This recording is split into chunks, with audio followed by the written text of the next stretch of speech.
हमारे दिमागों में बैठा दिए जाते हैं। जैसे आप सब ने यह कथा पढ़ी होगी कि एकलव्य का अंगूठा कटवा लिया द्रोणाचार्य ने, पढ़ा है ना आप सब ने? पर ये बताइए कितनों ने महाभारत में स्वयं पढ़ा है? मेरे विचार से हम में से किसी ने भी कभी महाभारत में वह प्रसंग पढ़ा ही नहीं होगा एकलव्य वाला। और अगर हम यह भी विनम्रता से पूछे कि महाभारत के कौन से चैप्टर में है, तो भी शायद हम में से किसी को ध्यान नहीं होगा कि महाभारत के वन पर्व में एकलव्य का उल्लेख है। मगर देखिए मार्क्स और मैकाले का प्रभाव कि हमारे दिमागों में ऐसा भरा हुआ है कि हम ग्लानि से आबद्ध हैं बगैर पढ़े हुए। अब मैं आपसे कहूंगा जाइएगा, जाकर पढ़िएगा, अवेलेबल हो तो इंटरनेट पे जाके सर्च कर लीजिएगा, न हो तो राम जो महाभारत सीरियल आया था उसका एपिसोड जाके यूट्यूब पे देख लीजिएगा। कि किस्सा ये था कि जब आपको चाहे आपने कथा सुनी होगी कि कुत्ते का मुंह बाणों से भर गया था, जो एकलव्य ने तीर चलाए थे, और जब वह तीर अर्जुन निकालते हैं तो उस कुत्ते के मुंह में खरोच तक उस बाण से नहीं आई होती है, तो वो चौंक जाते हैं क्योंकि ये सामान्य तीर नहीं है। उन्होंने कहा तो दिव्य अस्त्र है कि मुंह में पूरा तीर से भर गया मुंह और इसके बाद भी एक खरोच नहीं आई। आप कहेंगे दिव्य अस्त्र का मतलब क्या? दिव्य अस्त्र का मतलब ये है जैसे रशिया यूक्रेन की लड़ाई चल रही है ना, इससे पहले मिडिल ईस्ट की लड़ाई देती थी, तो जो मिसाइल जाती है वो लेजर गाइडेड जाती है, जिस बिल्डिंग पे गिरना उसी बिल्डिंग पे गिरती है, अगल बगल पे नहीं गिरती, क्योंकि the direction is precise to the metres.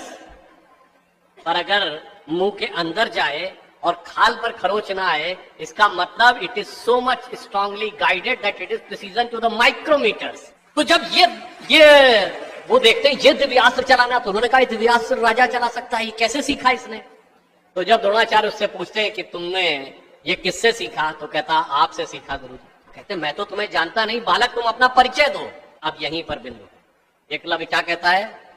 मैं मगध नरेश जरासंध के प्रधान सेनापति हिरण्य धनु का पुत्र एकलव्य। अरे वो मगध के chief of the arm forces का बेटा था। यदि आप ये कह रहे हैं कि वनवासी था तो ये भी पूरा वाक्य तो पूरा करो कि वो सेना अध्यक्ष था। मगर देखिए कितनी चालाकी से छुपा लिया आधे तथ्य को और उसके बाद हमारे दिमागों में भर दिया कि ये बहुत गलत किया गया। बताइए हमारे हिंदू धर्म के दो महाकाव्य रामायण और महाभारत, दोनों का रचयिता कौन? रामायण का रचयिता महर्षि वाल्मीकि, जो संस्कृत के आदि कवि माने जाते हैं। आज जो वाल्मीकि समुदाय है वो किसमें आता है? शेड्यूल कास्ट में। महाभारत के रचयिता और वेदांत और मीमांसा के रचयिता महर्षि वेदव्यास, जिनकी मां मछुआरन थी, वह समुदाय किसमें आता है? कुछ राज्यों में, दिल्ली में शेड्यूल कास्ट में, यूपी में अति पिछड़े में। तो मेरे भाई संत रैदास, नामदेव, कबीर, दादू, ये सब पूज्य संत हुए, फिर भी हमारे दिमागों में ये भरा जाता है। और कौन भरता है? वो लोग भरते हैं जो अपने यहां समाज के गरीब वर्गों की खरीद फरोख्त करते थे। और आपको ये भी बात बता दूं, जब हम कभी अपने यहां कहते हैं फॉरेन ट्रेवलर्स ने दिखाओ क्या लिखा है, तो मैं ये बात आपसे कहता हूं, इसको भी जाके चेक कर लीजिएगा। किसी फॉरेन ट्रेवलर का सबसे ऑथेंटिक जो रेफरेंस माना जाता है वो चंद्रगुप्त मौर्य के समय में मेगास्थनीज आया था ग्रीस से, जिसने अपनी किताब लिखी है इंडिका, आज से 2300 साल पहले। वो इंडिका किताब आज उपलब्ध नहीं है, मगर उसके उदाहरण तमाम जगहों पे हैं, तो प्रूवन है किताब थी। उसने भारतीय समाज में व्यवस्था का वर्णन करते हुए लिखा है कि यहाँ पर 7 जातियां हैं, मगर महत्वपूर्ण बात यह है यहाँ इतनी समरसता, इतना सामंजस्य है कि यूनान के समाज के समान यहाँ कोई समाज का ऐसा वर्ग नहीं है जिसके साथ शोषण या भेदभाव किया जाता हो। ये एक विदेशी लिख रहा है। और मैं एक और बात आपसे बताना चाहता हूँ, बहुतों को नहीं पता होगा, गांव में पंचायत होती है ना, ये पंचायत में 5 की संख्या कहां से आती है? ये 4 या 6 क्यों नहीं? 5 की संख्या जानते कहां से आती है? 4 वर्ण माने गए थे, तो किसी भी गांव में निर्णय लेना होगा तो चारों वर्णों का एक एक प्रतिनिधि होगा, और 5वां जानते कौन होगा? गांव के बाहरी क्षेत्रों में रहने वाले वो वनवासी जो प्रत्यक्ष रूप से गांव का हिस्सा नहीं है, पर हमारे निर्णय का प्रभाव उनके जीवन पर भी पड़ेगा, तो 5वां प्रतिनिधि उनका होगा। वहां से यह पंचायत का भाव आता है। और फिर मैं आपसे कहना चाहता हूं, हमारे दिमाग में एक और चीज भर दी गई कि जाति व्यवस्था हमने बनाई। आपको पता है कास्ट शब्द कहां से आया? ये कास्ट अंग्रेजी का शब्द नहीं है, ये पुर्तगीज भाषा का शब्द है। और 1931 में जो अंतिम जनगणना जाति के आधार पर, उसमें 4114 जातियां हैं हिंदू समाज में, जिसमें अब 6000 बताई जाती हैं। मैं चैलेंज करके पूछता हूं, कोई दिखाओ तो किसी धर्म ग्रंथ में 6000 जातियां लिखी हो। और जहां लिखी उसमें इससे ऊंचे ये, इनके नीचे ये ऊंचा ये नीचा, कौन से धर्म ग्रंथ में लिखा है? ये माली ऊंचे की तेली ऊंचे, सुनार ऊंचे के लोहार ऊंचे, कहां लिखा है? जानते हैं कहां लिखा है? एक British census commissioner Herbert Risley द्वारा किए गए सेंसस में हिंदू समाज को जातियों में विभाजित करके ऊपर से नीचे तक लिखा गया और फिर वो हमारे ऊपर अध्यारोपित कर दिया गया है।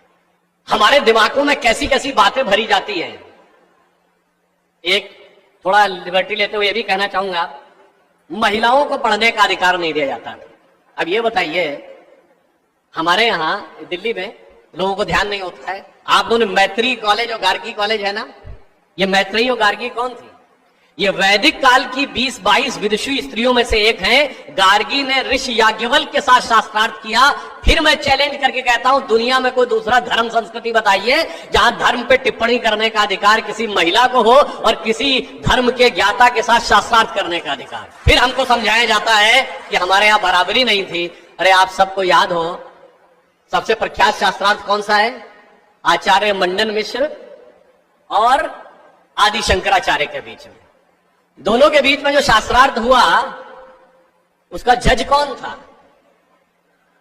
आचार्य मंडन मिश्र की पत्नी उभय भारती। फिर मैं चैलेंज करके पूछता हूं, पहले दुनिया कोई धर्म बताइए जहां टिप्पणी करने का अधिकार स्त्रियों को हो और जज बनने का अधिकार हो डिस्कशन में। उसके बाद हमसे कहते हैं कि साहब बराबरी नहीं थी।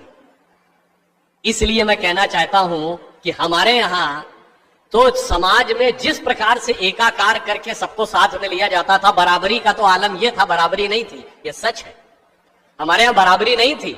हमारे यहां मातृशक्ति को पहले रखा जाता था। इसीलिए हम क्या बोलते हैं?